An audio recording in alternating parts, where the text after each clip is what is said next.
안녕하세요. 9월 27일 월요일 아침 묵상에 오신 여러분들 환영합니다. 기도하시겠습니다. 하나님, 은혜로 주일에 쉼을 얻고 또 한 주를 여는 월요일 아침입니다. 하나님의 말씀 가운데 뜻을 구하며 한 주를 시작하려 합니다. 저희들에게 지혜를 주시고 또 하나님의 말씀 가운데 행할 수 있는 믿음을 주십시오. 우리 주 예수 그리스도의 이름으로 기도합니다. 아멘. 네. 오늘 함께 나눌 하나님의 말씀은 출애굽기 21장 22절부터 25절까지입니다. 출애굽기 21장 22절부터 25절까지입니다. 네, 오늘 본문 말씀을 제가 읽을 테니 여러분들도 눈으로 함께 읽어주십시오. 출애굽기 21장 22절부터 25절까지.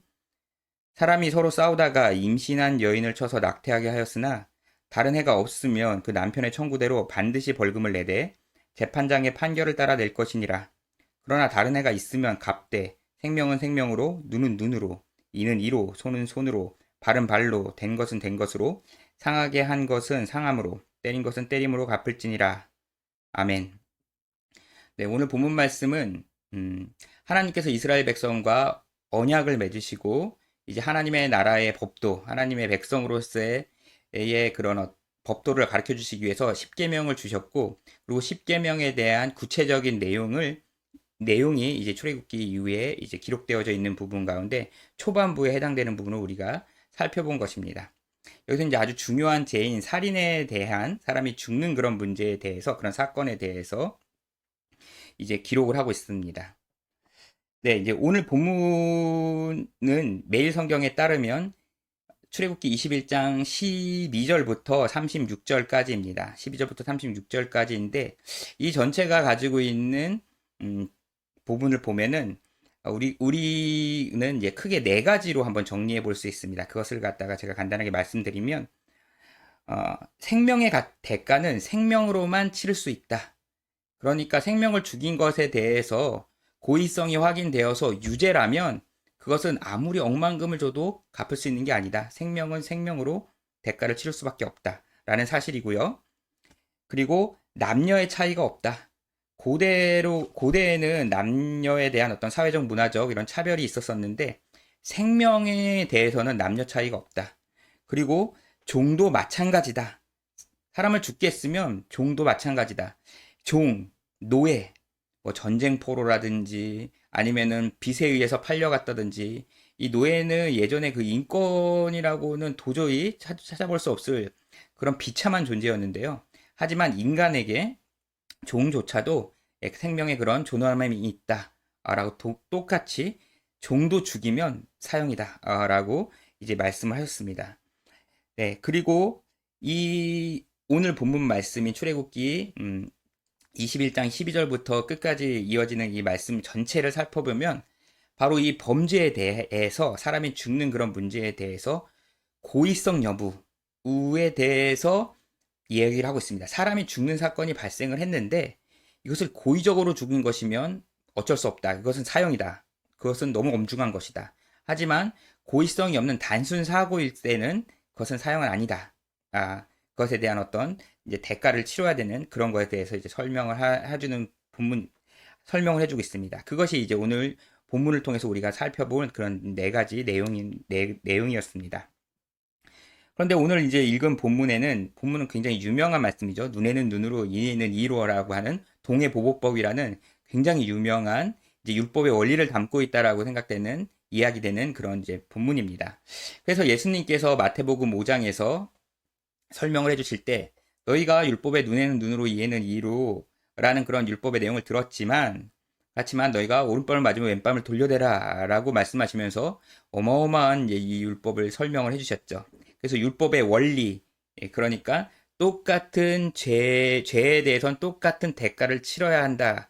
라고 이제 율법의 원리가 설명을 하고 있다. 라고 이야기를 하는 것이죠.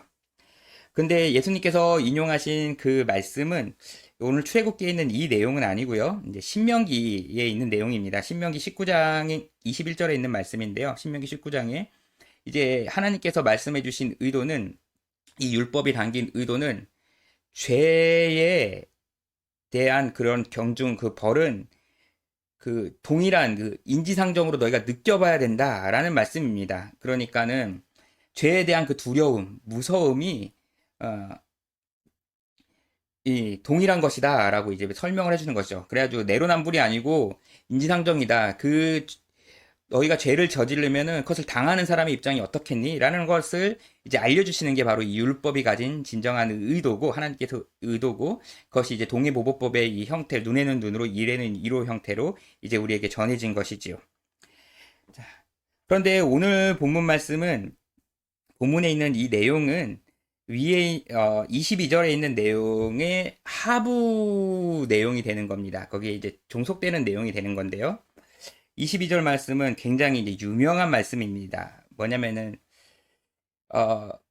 태아가 어디까지 그 이제 뭐 줄기세포 연구라든지 아니면은 그 낙태 문제 이런 것들로 사회적 이슈가 되면서 그 태아가 어디 생명인지 아닌지에 대한 그런 논쟁이 격렬하게 일어날 때 크리스찬들 가운데서는 태아도 생명이다. 그렇기 때문에 존중을 받아야 된다.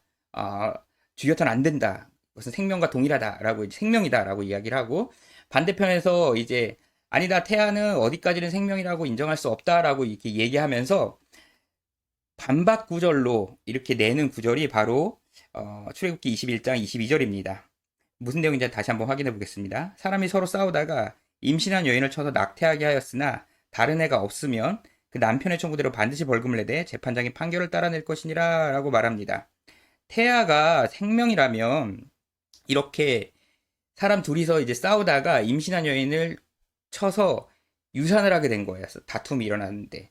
그 유산을 하게 됐는데 태아가 생명이라면 그러면 너는 그 유산하게 만든 원인이 된 그 사람도 생명이기 때문에 사형이야 라고 율법이 말하지 않고 남편이 어떻게 재산상의 손해배상을 청구하게 하고 판사가 그것을 재판장이 그것을 판결을 내려서 공정하게 내리도록 하라라고 율법이 기록하고 있지 않냐. 그러니까 율법은 태아를 생명으로 생각하지 않고 재산 정도로만 이렇게 판단하고 있었던 거야라고 이제 이야기를 하는 겁니다. 그래서 이것에 대해서 어떻게 설명을 해야 되는지 다양한 기기묘한 복잡한 그런 설명들이 있는데요. 이 본문 말씀이 지금 이야기하고 있는 것은 어떤 상황이냐면 고의성 여부에 관한 내용을 설명하는 가운데 이제 나오는 겁니다. 사람이 죽는 그런 사건이 발생했는데 이 고의성 여부에 대한 이제 사건입니다. 그게 무엇이냐면 13절에 보면은 사람이 고의적으로 한 것이 아니라 사고라면은 죄는 없다. 하지만 14절에 보면은 이웃을 고의로 죽였으면은 제단에 갔을지라도 하나님께 제사 드리는 그런 지엄한 장소에 있을지라도 끌어내서 사형에 처해야 된다라고 하나님께서 이제 말씀을 하셨습니다.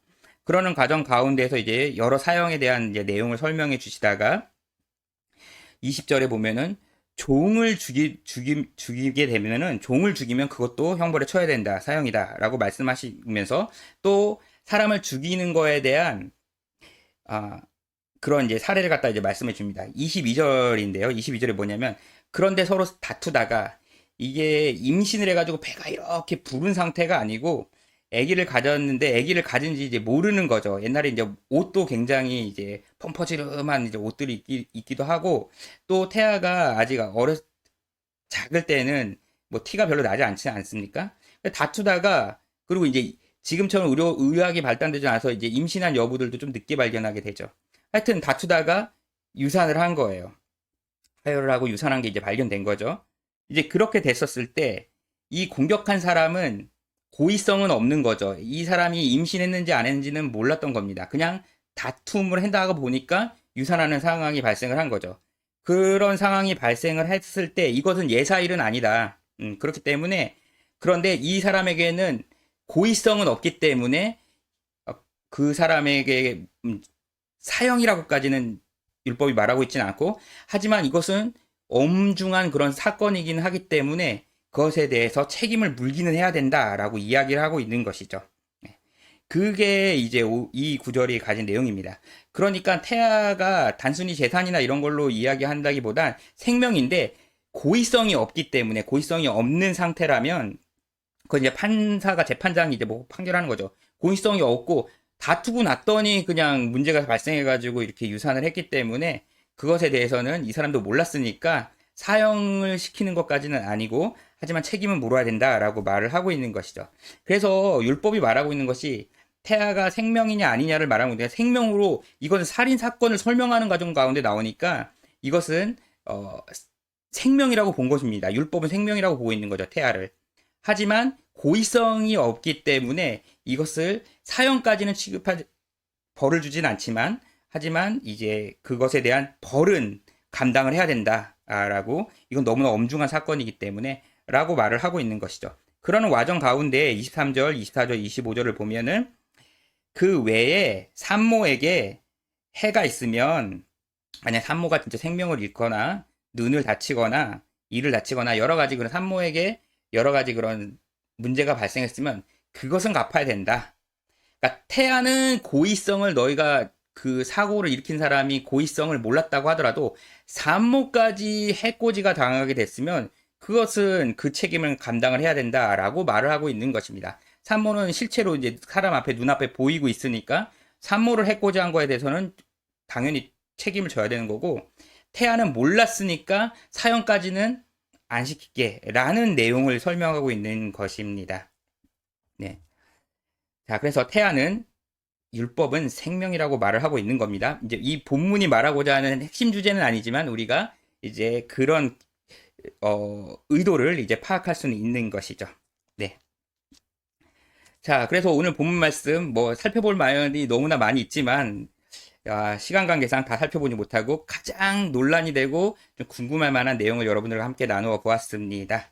자, 그래서 생명은 생명으로 그리고 고의성의 여부를 하나님께서는 물으신다가 오늘 본문의 핵심 주제입니다. 자, 오늘 읽은 나눈 말씀으로 이제 함께 기도하겠습니다. 자, 오늘 기도하실 내용은 무엇이냐면요. 하나님께서는 그 진정성 여부, 고의성 여부를 다 감찰하실 수 있는 진정한 재판관이시죠. 우리의 속마음을 다 알고 계십니다. 우리의 범죄에 대한 진위성 여부를 다 알고 계시죠. 네, 우린 스스로 속일 수 없습니다.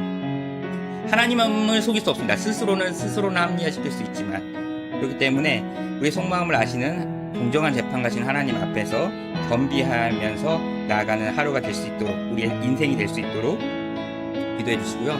그 다음에 가정 대신방을 이제 시작합니다. 그래서 신방하는 그런 가정마다 하나님께서 은혜를 베풀어 주시면서 각 가정에 함께 해주시기를 다 함께 기도하시겠습니다. 주님, 오늘 율법의 내용을 살펴보았습니다. 하나님의 뜻 가운데 고의성 여부를, 살인의 그런 고의적인 여부를 물어보시는 말씀을 보았습니다.